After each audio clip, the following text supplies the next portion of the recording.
कल्पना करा, एका 23 वर्षाच्या तरुणाला माहित आहे की काही दिवसातच त्याला फाशी दिली जाणार आहे. तुरुंगातील एकांत कोठडी, बाहेर पहारा देणारा सैनिक आणि आत बसलेला तो तरुण शांतपणे काहीतरी लिहित आहे.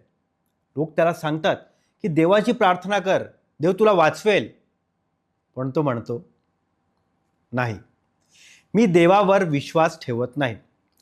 पण आता इथे प्रश्न पडतो की फाशीच्या काही दिवस आधी एखादा मनुष्य देवाला का नकारेल? हेच जाणून घेण्यासाठी आजच्या व्हिडिओमध्ये आपण जाणून घेणार आहोत एका अशा लेखाबद्दल जो केवळ निबंध नाही आहे, तो एका क्रांतिकाराच्या विचारांचा, धैर्यांचा आणि तर्काचा दस्तऐवज आहे. पुस्तकाचं नाव आहे why I am an atheist, मी नास्तिक का आहे. लेखक स्वतः शहीद भगतसिंग. नमस्कार, मी हेमंत हेडाव. चला तर मग जास्त वेळ न वाया घालवता सुरुवात करूया आजच्या भागात, ज्याचं नाव आहे पुस्तकालय प्रेझेंट्स, पुस्तकांची सहल. मित्रांनो, ही कथा आहे एका प्रश्न विचारणाऱ्या तरुणाची. तो जन्माला आला एका देशभक्त कुटुंबात. घरात स्वातंत्र्याची चर्चा, क्रांतीची स्वप्न आणि देशासाठी काहीतरी करण्याची आग. तो तरुण म्हणजे भगतसिंग. लहानपणी तोही देवावर विश्वास ठेवत होता, प्रार्थना करत होता, मंदिरात जात होता, गुरुद्वारात जात होता. पण जसजसा तो मोठा होत गेला तसतसे त्याच्या मनात प्रश्न उभे राहू लागले. जर देव आहे तर जगात इतकं दुःख काय? गुलाम देशातील लोकांना स्वातंत्र्य का नाही आहे? आणि मग त्याने एक निर्णय घेतला, प्रश्न विचारायचा. तो फक्त क्रांतीची योजना करत नव्हता, तो पुस्तकही वाचत होता. तत्वज्ञान, समाजवाद, विज्ञान, क्रांतिकारांचे लेख. आणि वाचता वाचता त्याच्या मनात एक मोठा बदल झाला. त्याला जाणवलं की लोक अनेकदा देवावर विश्वास ठेवतात कारण त्यांना भीती असते. तर भीती कसली? भीती अपयशाची, भीती मृत्यूची, भीती भविष्याची. पण भगतसिंग म्हणतात, माणसाने भीतीमुळे देवावर विश्वास ठेवू नये. तर आता कथा येते त्या क्षणावर जिथे हा निबंध जन्माला आला. लाहोर तुरुंग, फाशीची शिक्षा ठरलेली. काही लोक त्यांना म्हणाले की तू नास्तिक आहेस कारण तुला प्रसिद्धी मिळाली आहे, तुला अहंकार झालाय. हा ऐकून भगतसिंग शांत बसले नाहीत.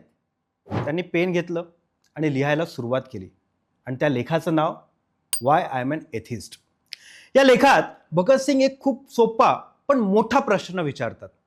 जर देव सर्व शक्तिमान असेल तर जगात अन्याय का आहे, गरिबी का आहे, गुलामी का आहे?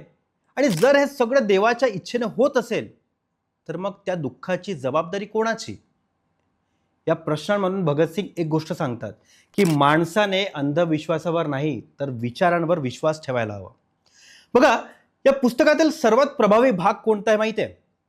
मृत्यूसमोर उभा असतानाही भगतसिंग म्हणतात, फक्त मला भीती वाटते म्हणून मी देवावर विश्वास ठेवणार नाही. कल्पना करा, एकीकडे फाशीची दोरी तयार आहे आणि दुसरीकडे एक तरुण स्वतःच्या विचारांशी प्रामाणिक राहण्याचा निर्णय घेतोय. बघा, ही फक्त नास्तिकतेची गोष्ट नाही आहे, ही आहे विचार स्वातंत्र्याची गोष्ट. हे पुस्तक वाचण्याची 3 मोठी कारणं आहेत. पहिलं म्हणजे हे आपल्याला प्रश्न विचारायला शिकवेल.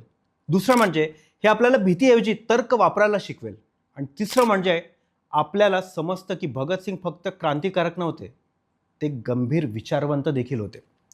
बघा, फाशीच्या आधीच्या त्या दिवसात भगतसिंग यांनी एक गोष्ट सिद्ध केली की शरीर कैदेत असू शकतं पण विचार नाही.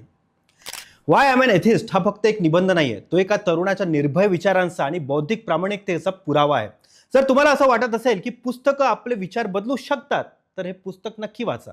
या पुस्तकाचा मराठीमध्ये अनुवाद देखील उपलब्ध आहे. आणि तुम्हाला अशाच पुस्तकांचे रिव्ह्यू पाहायला आवडत असेल तर पुस्तकालय मराठी यूट्यूब चॅनलला नक्की सबस्क्राईब करायला विसरू नका. चला भेटूया पुढच्या भागात. तोपर्यंत काही ना काही वाचत राहा, कारण वाचाल तर वाचाल.